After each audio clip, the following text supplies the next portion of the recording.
संग्रामपूर तालुक्यातील वानखेड ते वरवड जोड रस्त्याच्या कामात वान नदीपात्रातील रुढीचा वापर होत असल्याचा प्रकार मंडळ अधिकारी यांनी केलेल्या पंचनाम्यात उघड झाला आहे।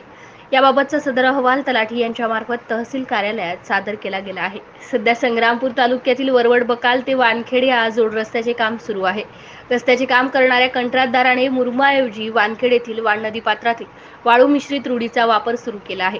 त्यामुळे या रस्त्याच्या दर्जावर प्रश्नचिन्ह उपस्थित झाले आहे।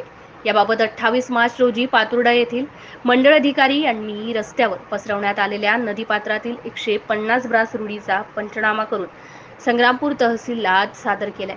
रस्त्यात वापरण्यात आलेली रुढी वानखेड येथील नदीपात्रातील असल्याचे पंचनाम्यात नमूद करण्यात आले आहे।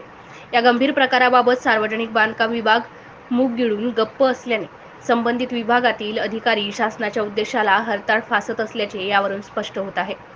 दरम्यान ग्रामीण भागातील जनतेलाच या रस्त्यावरून ये-जा करायची असल्याने हा रस्ता दर्जेदार तयार होईल का, असा प्रश्न या सर्व प्रकारच्या पार्श्वभूमीवर उपस्थित होत आहे।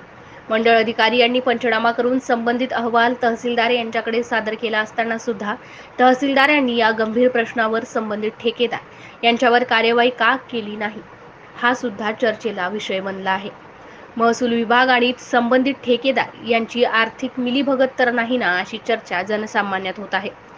वरिष्ठांचे दुर्लक्ष व संबंधित ठेकेदाराची मनमानी यामुळे या रस्त्याचे काम सध्या तरी रामभरोसे असल्याचे वास्तव या निमित्ताने समोर आले आहे। MCN न्यूज मराठीकरिता रवींद्र शिरस्कार, वानखेड, संग्रामपूर।